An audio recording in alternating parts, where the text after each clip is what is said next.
Hello everybody, it's campaign season, so of course, I don't have time for a lot of reading, don't have a lot of time to make a video about my reading, but I wanted to do it anyway because I still like talking about reading. So this is going to be like a twofer. It's going to be my summer wrap-up and into my fall TBR.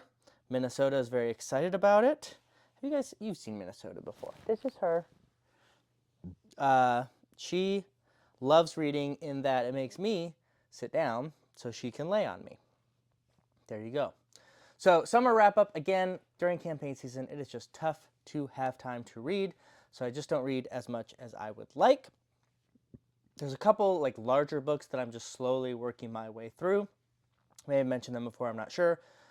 Both are sort of broader history books that people are probably not super interested in, at least people who watch this channel for fantasy and fiction, but might as well talk about them. One is The Power Broker, which is by Robert Caro. That's the book that won the Pulitzer Prize back, I think, in the 70s. It is an autobiography of Robert Moses, who was in charge of a lot of public authorities in New York in the 40s and 50s and 60s, and I think a little bit into the 70s. And this is just a powerhouse of a book. It is a brick. I think it's like 13 or 1400 pages long. I'm mostly listening to it. But it is some of the most well-researched, well-thought-out, well-presented historical biographies that I have ever read. So strongly would recommend it, but it's just taking me a long time. I think I started it back in like February, and I'm just taking it little chunks at a time. The other one that is also very dense that I'm taking a little bit of a time is Empire of Cotton by Sven Beckert. This is an economist's look at cotton and the cotton industry and how it shaped the modern sort of West-East divide, how it shaped colonialism, mercantilism, and a bunch of other global economic trends that still affect us today. It is quite a dense read. As you can see, it takes me quite a while to kind of get through each place because I'm making lots of notes in the margins, but it's a great read. I imagine I'll be reading this for like several years and kind of taking it chapter by chapter. But wanted to mention it because if you like nonfiction and sort of large global summaries of things, these are great. Now, let's get into things that you guys are more interested in, which is my fiction reading. This summer, almost exclusively, I read all 4 books in the Moontide Quartet by David Hare. I have raved about this in the last couple of videos, so I don't think I need to do a lot in this video, except to say that if you don't like reviews, or you're one of those people that don't watch any reviews for fear of spoilers, and so you haven't watched those, first, went through great pains to not spoil anything, but just suffices to say, this is the most surprising fantasy series I've read in a long time, in terms of I read it not expecting very much and was totally really blown away by it, how much I was enthralled, how much it really dragged me into the story and didn't let me go. Absolutely loved this series. Again, the Moontide Quartet by David Hare. The first book, if I remember correctly, is called Ascendant's Right. I read them so quickly that it's hard for me to distinguish them. And I can also say now I finished all 4 of them, and the ending is very satisfying. It doesn't let up. So absolutely, highly recommend if you're looking for a new fantasy, especially high fantasy to get lost in. Sort of a mixture of sort of a Brandon Sanderson magic implementation, while being more Game of Thrones in the writing and sort of the maturity level, if not quite as dark. I just really appreciated it, so would definitely check it out. Those 4 books are all like, I don't know, 700, 800 pages, so that was most of my summer reading. Another huge part of this summer is, you guys all probably saw, the New York Times Top 100 Books of This Century So Far came out, and let's just say that I was lacking in my reading of those books. I think I'd only read 5, and so I kind of made it a project to steadily work in some modern fiction that was on that list to update myself. I'm not going to read all 100 or anything like that. There's no challenge aspect. I just felt after reading that I wanted to read a little bit more of these works, especially my sister-in-law is a big reader of sort of modern fiction, and she had a lot of these books already in her collection, so I was able to use them. So, all that said, is my last wrap-up I'm going to mention here, The Overstory by Richard Powers. This is on that top 100 list.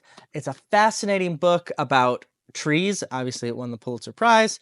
And this read was 100% a Jacqueline Hyde read for me. The first 250 pages, some of my favorite reading I've done in the last couple of years. It sort of poetically weaves in and out the stories of trees, how long it takes them to grow, what they see in the span of their lifetimes, how different, more like different that experience is from humans. And in doing that, we kind of learn more about how trees function, while also weaving those stories in with different human stories, from immigrants coming to the United States to children growing up. It's really hard to describe as I'm saying this when it's out, but the Overstory, what I love about that title is like it does go through all of the interweaving complicated stories that make up the ecosystem of our existence, both within our human existence and our lineage and the people we interact with and all the stories that they have going on, as well as all the stories of the animals and the trees and the natural biome as well. First 250 pages I thought were excellent. Warning though, the last 250 pages I thought really lost the plot, both literally. What are you doing? Well, I guess she wants me to read David B. Coe, book 2 of Winds of the Forelands. I don't think I'm going to read that anytime soon, babe. Sorry. Last 250 pages really lose the plot for me. What was beautiful writing before turns into like purple prose and almost saccharine in style.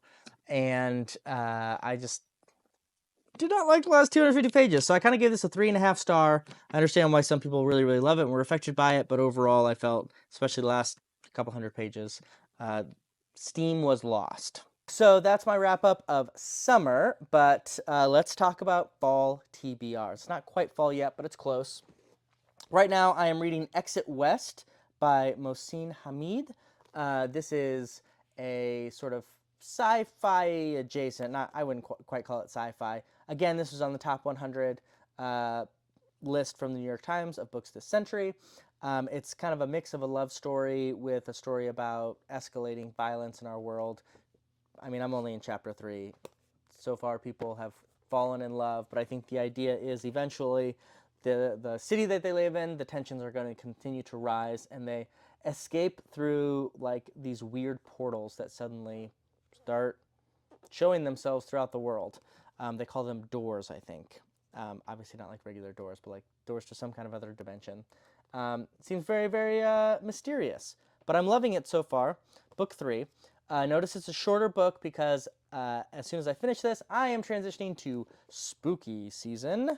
And I've been saving one book for a long time since I saw it in the used bookstore, The Shining by Stephen King. I read my first Stephen King last Halloween season, and it was Pet Sematary, which I thought was brilliant, terrifying in all the right ways, really profound in many important ways.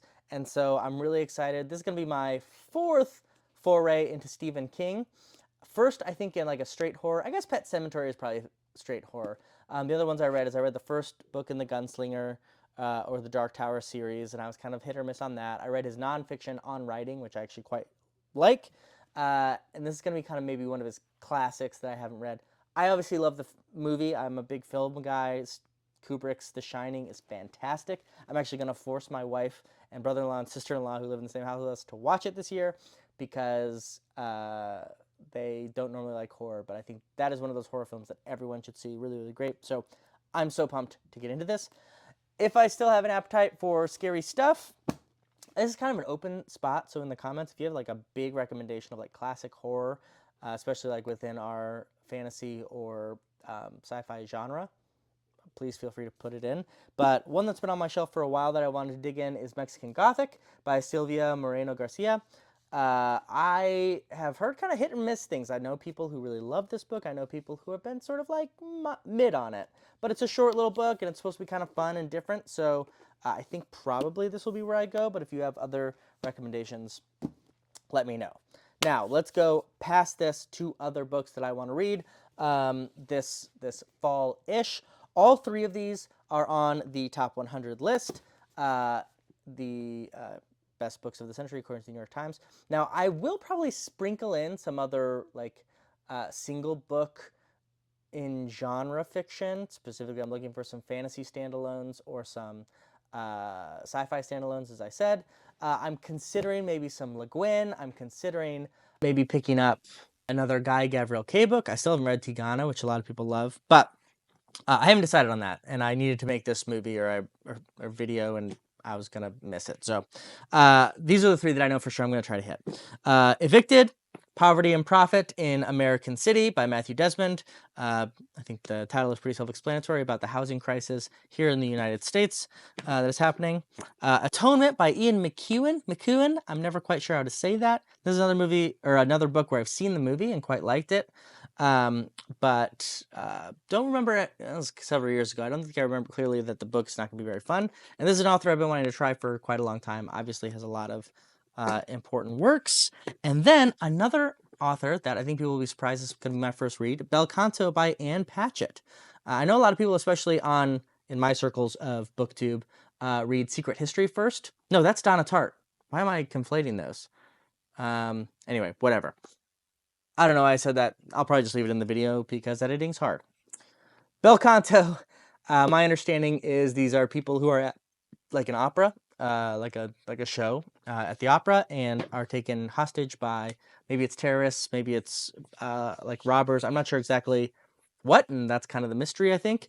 And I'm excited about it. All three of those are in the top 100, and I'm excited to read them. Yeah, that's my fall. Let me know what you're reading this fall. What do you think of the books I read this summer?